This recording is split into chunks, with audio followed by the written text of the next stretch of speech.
Recipe వచ్చేసి రొయ్యలు ఎగిరండి. రొయ్యలు ఇట్లా శుభ్రంగా కడిగేసేసి ప్లేట్లోకి తీసాను. ఇట్లా అన్నీ వేసేసి కలిపేసాను. ఇప్పుడు ఇందులో వాటర్ పోసుకోండి. కసిని గ్లాస్ వాటర్ పోసాను. ఇది ఇట్లా స్టవ్ మీద పెట్టేసేయండి. దీన్ని ఇప్పుడు మంచిగా బాయిల్డ్ అయ్యిందాక ఉడికిందాక ముక్కలన్నీ ఉడికిందాక ఉడకనివ్వండి. అండ్ ఇట్లా బాయిల్ చేయాలి రొయ్యల్ని.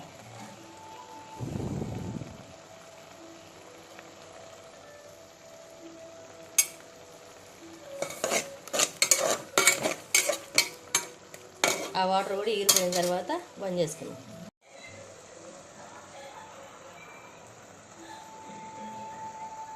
మీరు చూడండి, ఇట్లా నీరంతా అయిపోయింది. బంద్ చేసేస్తాం.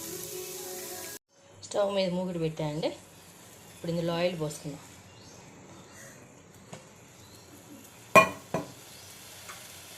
వాటర్ ఉన్నాయి కదా, వాటర్ అంతా ఎగిరిపోయాక ఆయిల్ పోతాం.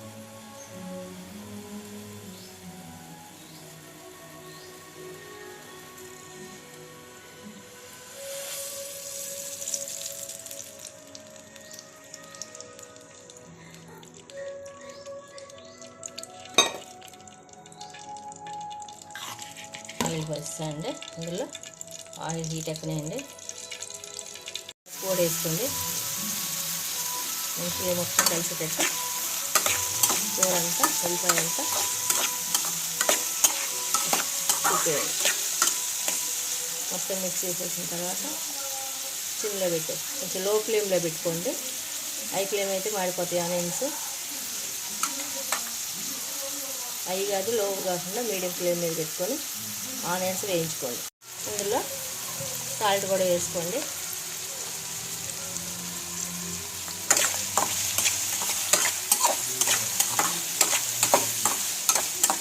సాల్ట్ వేస్తే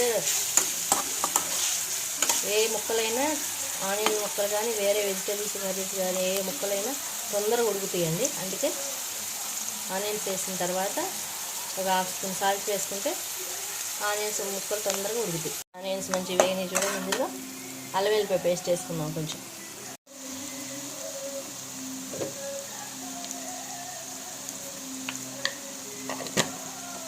పెద్ద స్పూన్తో హాఫ్ స్పూన్ అల్లం వెల్లిపాయ పేస్ట్ వేసుకోండి. చిన్న స్పూన్ అయితే ఒక స్పూన్ వేసేసుకోండి.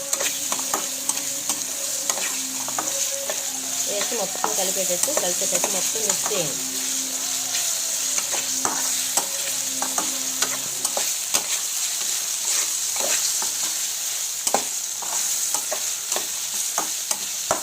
అల్లం వెల్లిపాయ తాలింపులో వేయగానే వేసిన కాసేపుకి మంచి స్మెల్ వస్తుందండి. అప్పుడు ఈ రొయ్యి ముక్కలు ఇందులో వేసేసేయండి. ఈ రొయ్యలు ఇందులో వేసేసేయండి. వేసి మొత్తం అంతా కలిసేటట్టు తిప్పండి. చేయండి.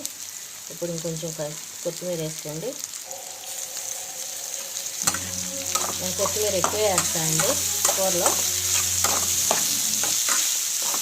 అంత వద్దు అనుకున్న వాళ్ళు కొంచెం తగ్గించి వేసేసుకోండి. నేను ఇప్పుడు మంచి సిమ్లో పెట్టేసేయండి. స్టవ్ మంచి వేగనివ్వండి. తిప్పండి, మొత్తం కలుపుకోండి.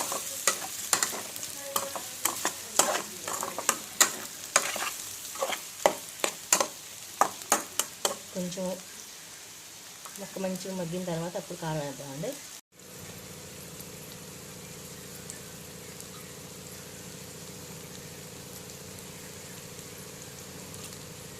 కారం, కొంచెం సాల్ట్ కూడా వేసుకుందామండి. వేసి మంచిగా మొత్తం కలిసేటట్టు తిప్పండి. ఇందులో మసాలా పొడి కూడా వేసుకుందామండి.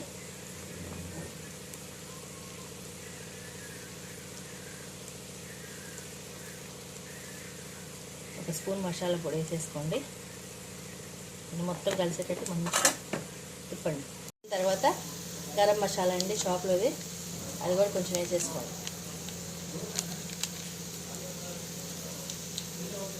ప్యాకెట్లో సగం వేసానండి. మొత్తం కలిసేటట్టు తిప్పండి.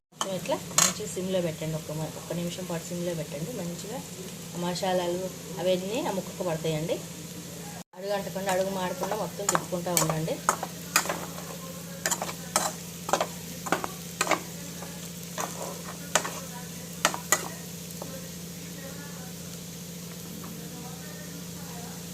ఇది అయిపోయింది చూడండి.